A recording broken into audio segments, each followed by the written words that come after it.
Hey, this is Mike Addis. Thanks for joining us today. It's always our pleasure to bring you these videos. We're going to talk about picking up the pieces left from other people's failures. One of the ways you make a lot of money in this business is you pick up the pieces from people who fail.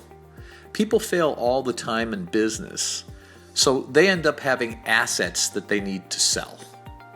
For example, years ago, Eastern Airlines went into bankruptcy. I read about it in the Wall Street Journal. I contacted Eastern Airlines while they were in the process of filing their bankruptcy with the courts, and I asked them if they had any computer equipment or related equipment they wanted to sell, and they said, yeah, we had thousands of Texas Instrument 810 printers, the ones with the ball, where the print head hits the impact the paper, and several copies can be made because of that high impact ball head. I knew that there were people that wanted to refurbish. That was back in the 80s, so I bought thousands of printers for as little as $7 and sold them for $12, making $5 or about $12,000 profit on that transaction. That was the company's failure to continue in business. Another example was the Orange County shoe company called Vans. Vans had overproduced the Dex shoe. They needed to sell 50,000 pairs of this Dex shoe. So I went in, called them up, asked them how much. They wanted too much. I offered 10, and I went about selling those shoes for $12 to Costco.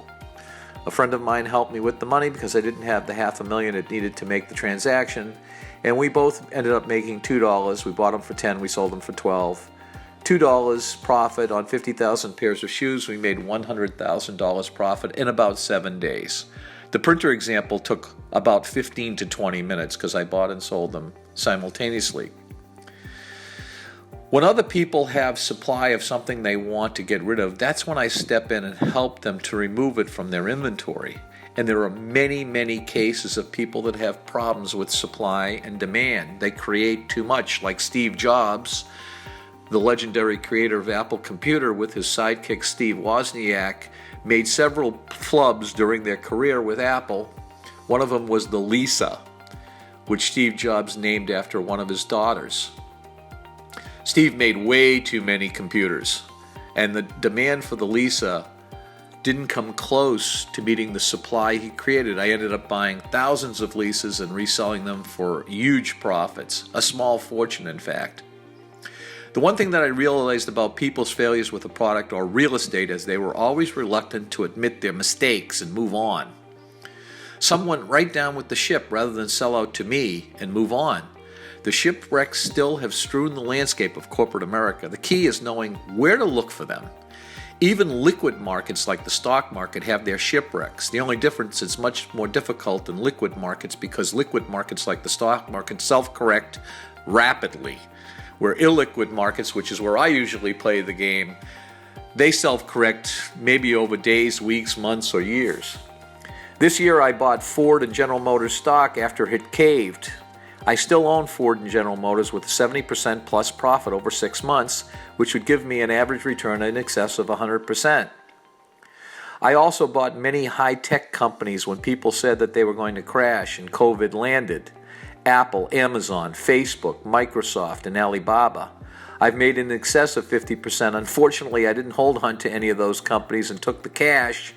Instead, if I hung around, I would have made 2 or 3 times my profit. I still own Ford, General Motors, and Apple. Like I said, it's a little more difficult in liquid markets. My success in the stock market resulted of me picking up the pieces of what others assumed were their failures.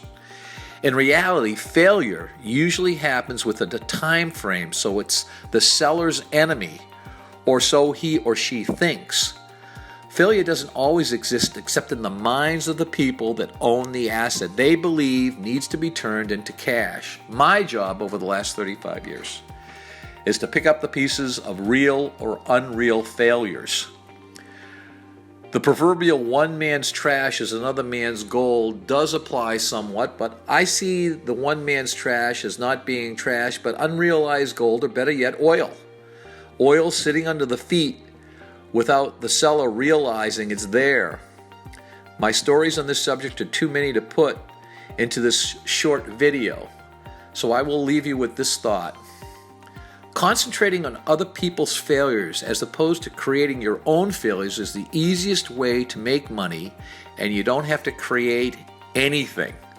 Just look for those assets you can buy, hold, or resell within a short period of time, and you will make more money than you ever dreamed of, and they are right under your feet. That's all you have to do is look down. This is Mike Addis. Thanks for joining us on this video. It's always our pleasure to bring them to you. Don't forget to hit that subscribe button.